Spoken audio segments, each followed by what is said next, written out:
We'll be there to bring you all of those updates, but we do move on. And India's economy is on a remarkable rise. According to the IMF, India's GDP has doubled over the past decade, growing from $2.1 trillion in 2015 to $4.3 trillion today. This surge places India as the fifth largest economy, just behind the United States, China, Japan and Germany. But the momentum doesn't stop here. India is on track to surpass Japan by late 2025 and Germany by 2027, positioning itself just behind the world's top two economies, the US and China.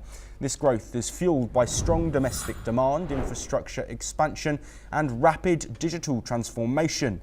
Despite this economic surge, India still holds the lowest GDP per capita among major economies. However, with a relatively lower debt of $712 billion compared to $36.22 trillion in the US and $2.52 trillion in China, India's rise marks a major shift in global financial power.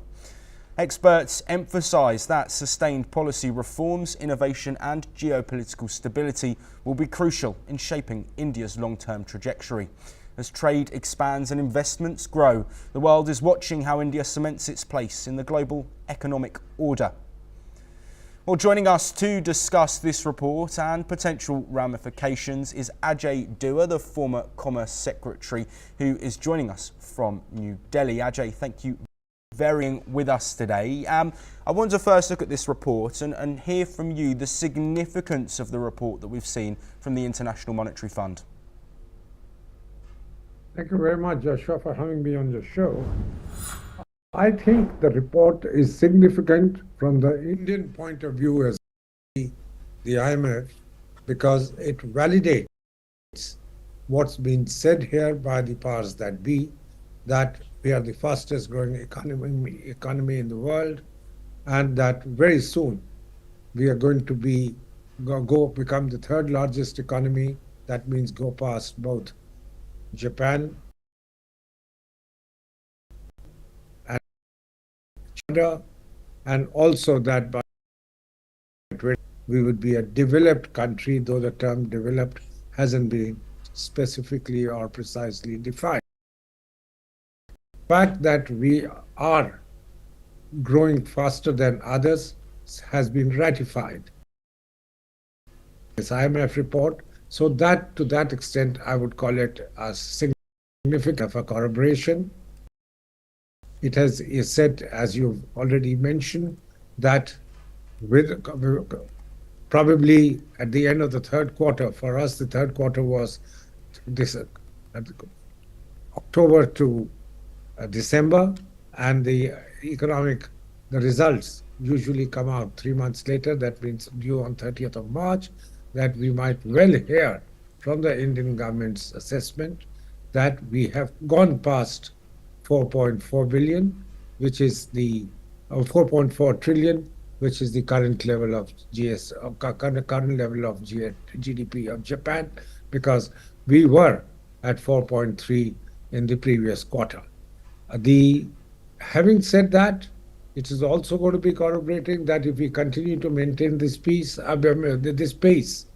then even go past Germany within 2 years, because Germany is currently, as per IMF, at 4.8 trillion and growing. It grew only at about 40% in the last decade, so that means about 3.5% or 3% annual growth. And if India maintains its pace of 6% plus, that by 2027, or in a year and a half from now, actually, we should be past Germany as well. The point is, significant as it might be, the report hasn't really gone in to analyze what India should be doing further. You alluded to it, and rightly too.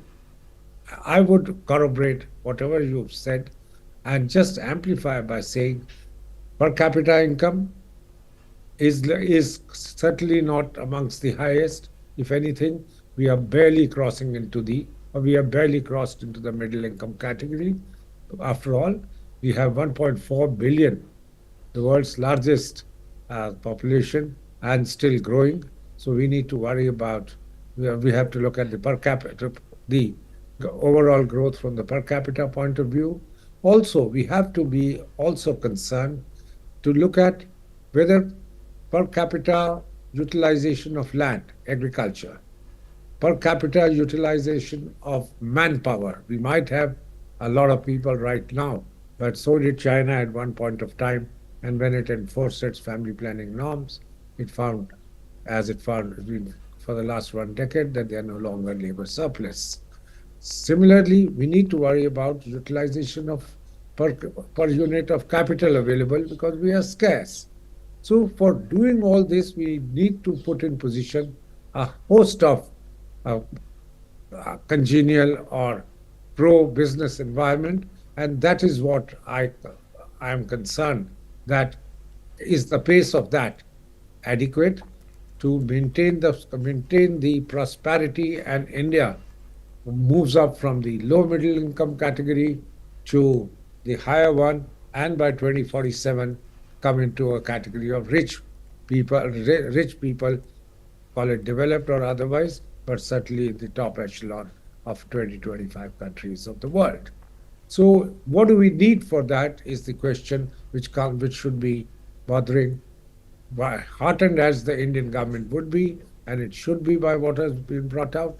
It should also be working more assiduously, more systematically on what next. Yes, Ajay, and looking at what's next, you mentioned there, of course, the per capita GDP, which, of course, amongst leading economic nations is low in comparison. So what do you think needs to be done in order to increase that? Is it as simple as just the GDP needs to grow in line with the rate of population? And what sort of things can be done to make that happen? I think a host of things and simultaneously and in cooperation with the 29 states which we have in the country, provinces, the action is required. The federal government might be strong, but the whole lot of progress related, economic progress related issues fall in the realm of the state governments. We call them the state provincial governments. So they have to be completely on board. And I would say that while just very broadly saying, while we need to concentrate on creating more jobs, because we do have high rates of unemployment, it may not be abject poverty for more than say 100 or 150 million people, but still there are a lot of people who are underemployed, uh, disguisedly or otherwise employed or unemployed. We need to be finding jobs for them, but we should not be diluting our approach to saying where is the maximum delta coming from. If the increment comes by being in a particular sector, a particular industry, by being capital intensive, let it be so. We need that growth. And it is clearly coming to the fore in the last few months that it is the southern Indian states which are growing faster than the northern ones.